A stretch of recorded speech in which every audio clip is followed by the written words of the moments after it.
የ6 ሚሊዮን ዶላር አስደናቂ የዘረፋ ታሪኩ የሚጀምረው እንደ አውሮፓውያን አቆጣጠር ታህሳስ 11 ቀን 1978 በኒውዮርክ ጄኤፍኬ ኢንተርናሽናል ኤርፖርት ሌሊቱ በጣም ጸጥ ብሏል።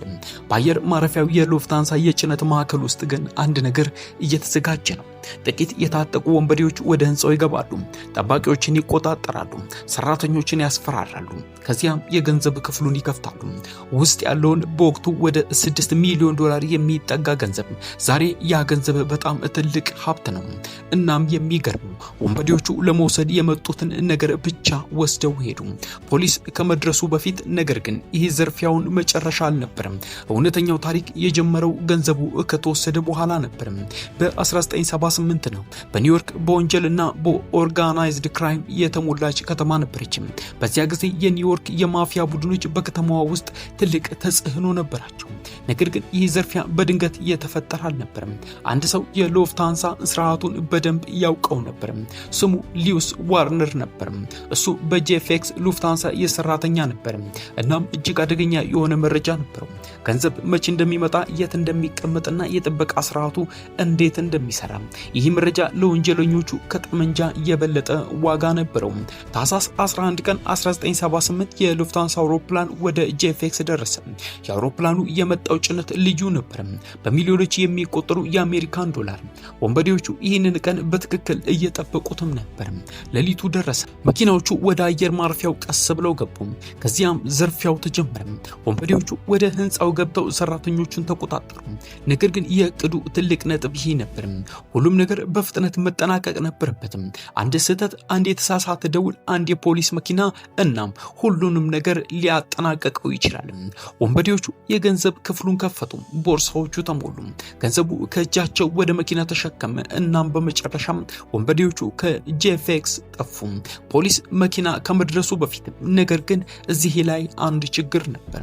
6 ሚሊዮን ዶላር በቀላል መደበቅ አይቻልም። ብዙ ገንዘብ፣ ብዙ ሰዎች፣ ብዙ ሚስጥሮች። እናም በቅርቡ የሚከሰት ነገር የማፊያው ታሪክን ሊያስደነግጥ ይችላል። ዘረፋው በስኬት ተጠናቀቀ። ወንበዴዎቹ በሚሊዮኖች የሚቆጠሩ ዶላር ይዘው ከጄኤፍኬ ጠፉ። ከዚያም ሌሊት ያለቀው ዘርፊያ እንጂ ታሪኩ ግን ገና አልተጀመረም ነበር። ምክንያቱም የተሰረቀው ገንዘብ ከወንበዴዎቹ ጋር ሲከፋፈል አንድ አዲስ አደጋ ተፈጠረ። ማንም ሰው የሚያውቀውን ነገር ማስቀመጥ አልቻለም። የወንጀለኞቹ ትልቁ ጠላት ፖሊስ ብቻ አልነበረም፣ ገንዘቡ ራሱ ጠላታቸው ሆነ። ብዙ የተሰረቀ ገንዘብ በእጅ ሲገባ በድንገት ሀብታም መሆን አትችልም። አንድ መኪና ብትገዛ ሰዎች ያስተውላሉ። ቤት ብትገዛ ብዙ ሰዎች ይጠይቃሉ። ገንዘቡ በባንክ ብታስገባ ባንኩ ይጠይቃል። ታዲያ ስለዚህ ወንበዴዎቹ ሌላ ችግር ነበረባቸው። ገንዘቡን እንዴት ይጠቀሙበት? ኤፍቢአይ ጉዳዩን መመርመር ጀመረ። የጄኤፍኬ ሰራተኞች ተጠየቁ። የዘርፊያው እቅድ እንዴት እንደተሰራ ለማወቅ ምርመራው ተጠናከረ እና በቀስታ የወንጀለኞቹ የማምለጫ መንገድ መጥበብ ጀመረ። ነገር ግን ወንጀለኞቹ አንድ ነገር አላወቁም።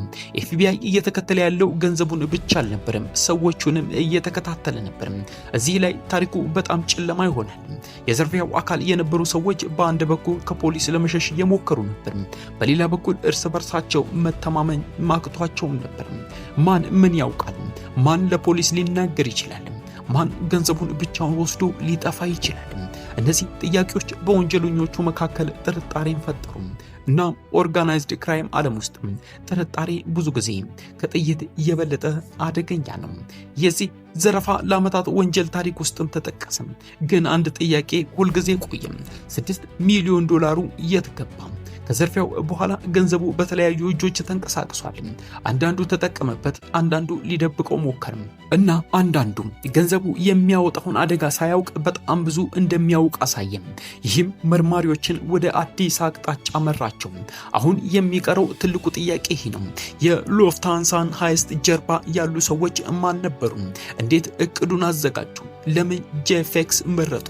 እናም ከሁሉም በላይ 6 ሚሊዮን ዶላር ከተሰረቀ በኋላ ለምን ለምን ብዙ ሰዎች በዚህ ጉዳይ ተጎዱ? ይህ የምርመራው በጣም አስደናቂ ክፍል ነው። እናም በቀጣይ እንመልከተው። እንቀጥልም። የሉፍታንሳ ዝርፊያ ከተፈጸመ በኋላ ኤፍቢአይ ወንጀለኞቹን ለመያዝ በጣም ተጨንቆ ነበር። ግን ችግሩ አንድ ነበር። በቀጥታ የሚያሳይ ማስረጃ በጣም ጥቂት ነበር። ወንበዴዎቹ የማምለጫ እቅዳቸውን በጥንቃቄ አዘጋጅተው ነበር። ግን በወንጀል ዓለም ውስጥ ፍጹም እቅድ የሚባል የለም። አንድ ትንሽ ስህተት፣ አንድ የተሳሳተ ሰው፣ አንድ የተሰማ ቃል ሙሉውን እቅድ ሊያፈርስ ይችላል። እናም ይህም በሉፍታንሳ ሃይስት ላይ መከሰት ጀመረ። መርማሪዎቹ በቀስታ ወደ ጄሚ ወይም ዘ ጃያንት ባርክ የሚል መስመር መከተል ጀመሩ። ቦሪክ የኒውዮርክ ኦርጋናይዝድ ክራይም ጋር የተያያዘ የታወቀ ወንጀለኛ ነበር። እናም የሉፍታንሳን ዝርፊያ ከተፈጸመበት መንገድ ጋር የሚያገናኝ ጥርጣሬዎች መብዛት ጀመሩ። ግን አንድ ችግር ነበር። ቦሪክ ለመያዝ በቂ ማስረጃ አልነበረም። ስለዚህ ኤፍቢአይ እየጠበቀ ቀጠለ። እናም ከዚያ አንድ ሰው ለመናገር ወሰነ። ከዝርፊያው በኋላ የተሰረቀውን ገንዘብ በተለያዩ እጆች መንቀሳቀስ ጀመረ። ይሄ ለመርማሪዎቹ ትልቅ እድል ሰጠ። ምክንያቱም የተሰረቀው ገንዘብ ተጠቃሚዎቹን ሊያሳይ ይችላል።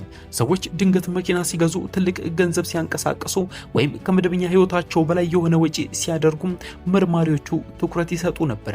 ገንዘቡ ራሱ እንደሚከተሉት ዱካን መፍጠር ጀመረ። አሁን የወንጀለኞቹ ትልቅ ችግር ፖሊስ ብቻ አልነበረም፣ የራሳቸው ቡድን ሆነ። የተሰረቀው ገንዘብ ዱካን እየጣለ ማለፍ ጀመረ። እና በዚያ የወንጀል ዓለም ውስጥ አንድ ህግ ነበር። ብዙ ነገር የምታውቅ ከሆነ አደገኛ ሰው ትሆናለህ። ከዝርፊያው በኋላ በተከተሉት ዓመታት የተለያዩ ወንጀለኛ ክስተቶች ተከሰቱ። ይህም የሉፍታንሳ ታሪክ ከተለመደው የባንክ ዝርፊያ በላይ አደረገው።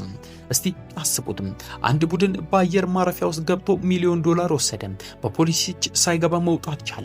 ነገር ግን እነሱ ያስፈራቸው የነበረው ፖሊስ ብቻ አልነበረም፣ ገንዘቡ ነበር። ምክንያቱም 6 ሚሊዮን ዶላር መስረቅ አንድ ነገር ነበር። ያንን 6 ሚሊዮን ዶላር ሳትያዝ መኖር ግን ሌላ ከፍተኛ ችግር ነበር። ታዲያ የዚህ ዘረፋ ዛሬም በአሜሪካን የወንጀል ታሪክ ውስጥም ልዩ ቦታ አለው። የተሰረቀው ገንዘብ በሙሉ አልተገኘም። ብዙ ጥያቄዎች መልስ አላገኙም። እናም የዘርፊያው ሙሉ ታሪክ በቀላል አልተዘጋም። አንድ ነገር ግን ግልጽ ነው። በ1978 የጄኤፍኤክስ የተሰረቀው ገንዘብ ብቻ አልነበረም።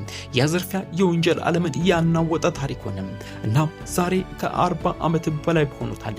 አንድ ጥያቄ ግን አሁንም ይነሳል። የሉፍታንሳ ዝርፊያ የተሰረቀው ገንዘብ እስካሁንስ የት ቀረ? የት ነው ያለው?